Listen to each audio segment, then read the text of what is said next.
everyone, a very warm welcome to thorough newspaper analysis, which is presented to you by LawSeco. So today we'll discuss important articles from the newspaper of 18 June 2021. We have three important articles of the day. The first is titled as a place for disruptive technology in India's health sector. In this article, we'll discuss what is a disruptive technology and what can be its application in healthcare sector. The second article, we have clubbed two important articles regarding the UAPA regime and we'll discuss about the draconian law and how it must go now. The third, we have the dignity to the departed. In this article, we'll talk about the rights of the dead. It is an article from the Indian Express. This newspaper analysis is presented to you by me. My name is Ankita Parida. I have completed my BTech from IIIT Bhubaneswar and MTech from ITR. And I have completed my LLB from Fakir Mohn University. And I am a trainee associate at LawSeco and also working as a current affair expert. You can reach out to me at my LinkedIn or Twitter handle, which is mentioned here. Moving to the MCQ question of the day. Bureau of Energy Efficiency, BEE, operates under. Your options are Ministry of Petroleum and Natural Gas, option B, Ministry of Power, option C, Ministry of Jal Shakti, and option D, none of the above. You can write your answers in the comment section. The descriptive question for the day is Introduction of Disruptive Technology in the Healthcare Sector.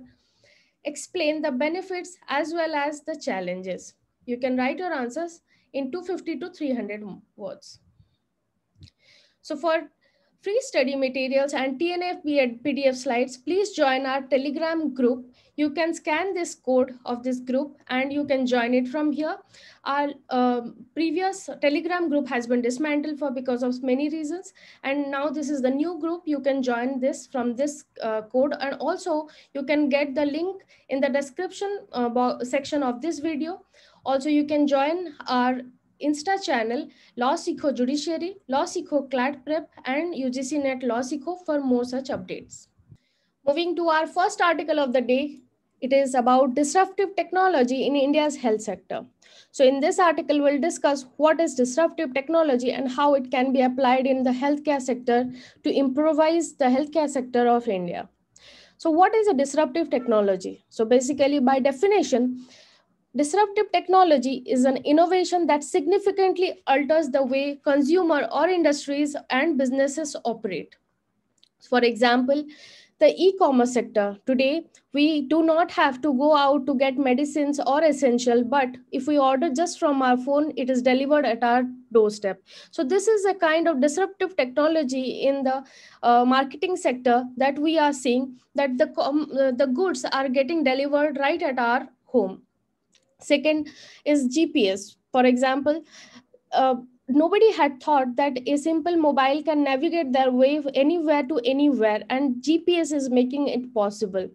And also the ride sharing apps like Ola and Uber can be an example of this kind of disruptive technology. And last but not the least, the telemedicine, which has been so successful for providing assistance and medical help to people in rural and semi-rural areas through the telemedicine apps is an example of disruptive technology.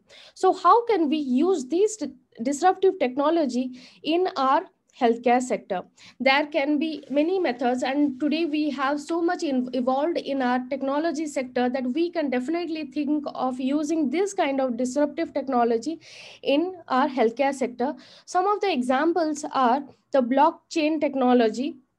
The blockchain technology can be very well used to keep the medical data or records, and this can be captured right from the mobile application of the people, and also it is shared with a secure network and kept in blocks such that it is well distributed and there is less chances that it can be tampered by the hackers or something like that.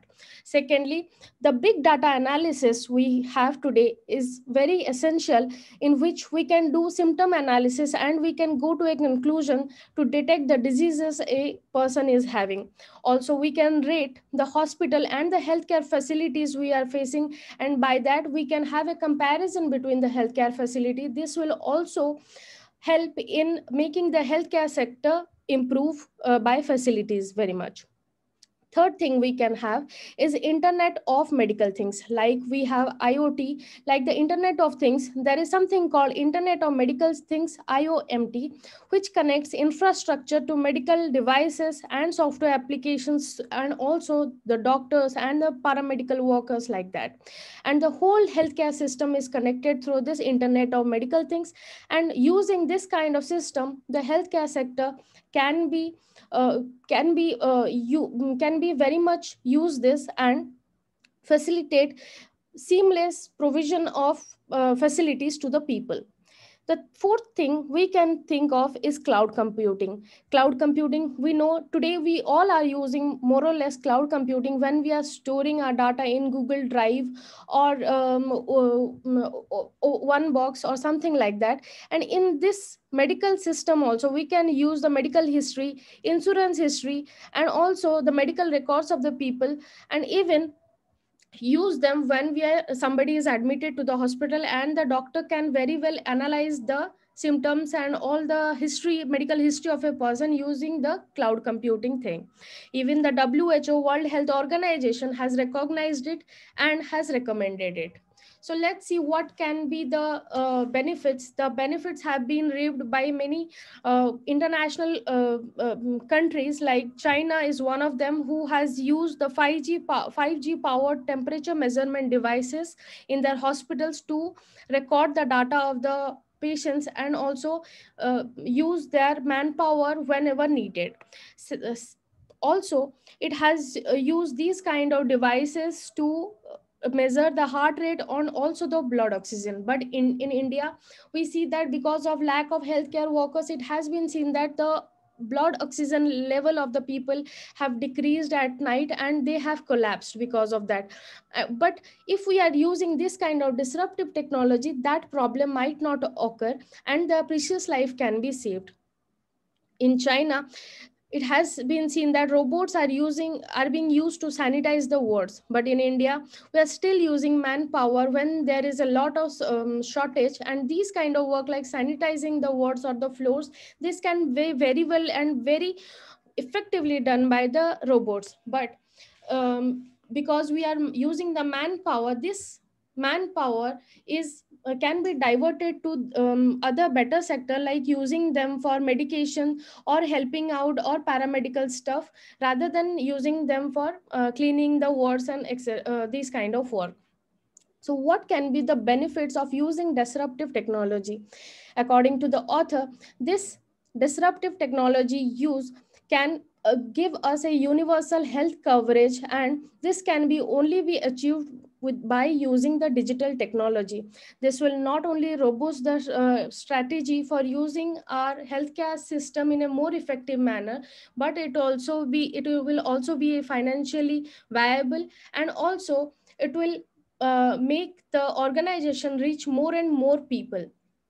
Second thing is that there need to be a strategy to emphasize on ethical appropriateness, and this kind of disruptive technology can keep a track on the attendance of the healthcare workers, on the hospitals cleanliness, and all these kind of parameters, if the doctor is attentive or not, and if they are taking action at the right time or not. So this kind of technology can bring transparency and ethical appropriateness in the field also.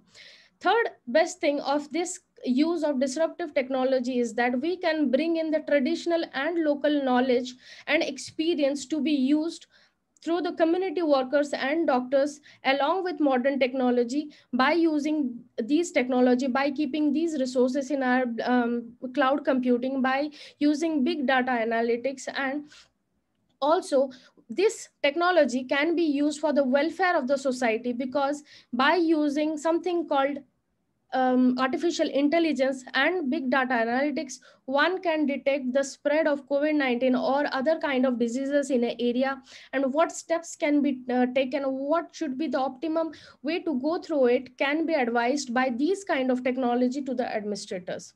So the challenges, let's discuss the challenges, which is very important to know in this thing also. The first challenge is the standardization of health data. Today we do not have any standard format of recording the health data. If we do not have a standard format, then how can we record it in effective manner in cloud computing system, and how the big data can use it for analysis? So this is a big challenge here. The second is the organizational silos. So the bureaucracy and the red tapeism is a very big issues, and also it is relevant in the healthcare sector also. So the organizational silos will be disrupted if this kind of technology is brought to healthcare sector. The third thing is the biggest concern, that is the privacy and the medical health record of the patients are paramount, and the privacy achieved, need to be taken care of the patients. In this, the blockchain technology, which is very secure network, this can be used to secure privacy. And the last but not the least, we need a very high investment. So the government need to allocate fund slowly, steadily to bring this kind of technology, so as to help out the healthcare workers and not face the shortage in the third wave, which is predicted to come in some time. Moving to the second article of the day, it talks about the UAPA draconian legal regime. UAPA stands for Unlawful Activities Prevention Act. So in this article, we have spoken about how UAPA has become the black box of Indian jurisprudence. Recently, the Delhi High Court has given its judgment granting bail to 3 activists after being jailed for over a year, and this represents the judicial pushback to the authoritarian regime under UAPA, or Unlawful Activities Prevention Act. UAPA was imposed during emergency by Government of India in 1962, and it was amended in 2004. So according to this UAPA, it has some kind of draconian regime in various forms, which we'll discuss in this article, and thus it has become a black box. So let's discuss what are the features of UAPA. First is about the definition of terrorism. Under the section 15 of UAPA, the definition of terrorism is very vague, and it is used to license or to classify all kind of infractions as terrorist. So because of this lacuna of clear definition of terrorism, many innocent are generally booked under the UAPA law. The state the state is required to show why some kind of activity is categorized as terror activity, but to its counter, nothing that kind of sort is happening in India, and simple law and order issues are designated as terrorist problems or terrorist activities. Also, the second point we want to discuss is that any kind of case which is filed need to be backed by facts. But to its counter, in India, because of this UAPA regime, when some kind of suspicion is created regarding the activity, if it is a terrorist activity or something like that, then generally speculation and recent trends are brought into the plate, and the circumstances are also covered, but the facts are not very well covered. So this also brings an ambiguity in booking like looking for the facts of the case. The third and the root problem of this is the bail provision, that the issue of bail. Section 43D5 prevents the release of any accused on bail if, on a pursuit of the case diary or a report made under section 173 of CRPC, the court is of the opinion that there are reasonable grounds for believing that the accusation is a prima facie true. So if there is any reason to believe that the accusation is prima facie true, then under section 43D5, then the evidence is looked at one side only, and it would prohibit bail. And it would prohibit bail, and based on it, it is very draconian, because in the criminal trials takes years to complete, and because of overburdening of the cases in India, the average average time which is taken by the criminal trial is more than 3 years or more. So in this case, when somebody is booked under the UAPA regime and they are not allowed for bail provision, their rights under Article 21 is is hampered to a lot extent. So the judgment in the Delhi High Court was that by Justice Siddharth Muridul and Anupam Jairam Bhamdani says that even though Section 43D5 departs from many basic principles of criminal justice, there are other fundamental principles of cardinal significance. They mark three provisions which are here. First is the definition of terrorism under Section 15, which is very vague and used as a license to classify all kind of acts as terrorism. The second is the offense must be specific in their terms, and which is not in the UAPA regime, and therefore it must be made more specific. And third is that the accusation of protest and chakka jams are not acts of UAPA. So the court has reiterated that courts can subject the government case to scrutiny even in bail hearing, and there needs to be a balance in citizens' civil rights and imperatives of anti-terrorism law.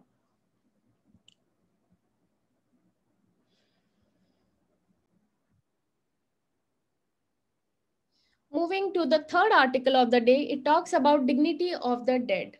On May 18, 4,529 people died of COVID in India, and it was the highest single day death toll due to COVID.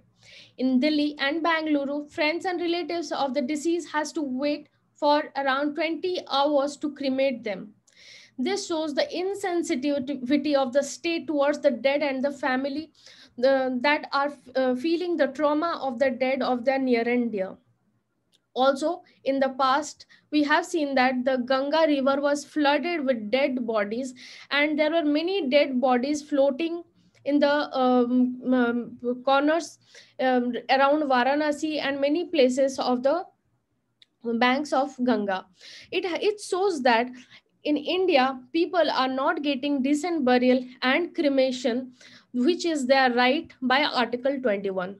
Even the WHO in early 2020 issued a management guidelines, and subsequently the center and the several state government too issued their guidelines, which collapsed during second wave.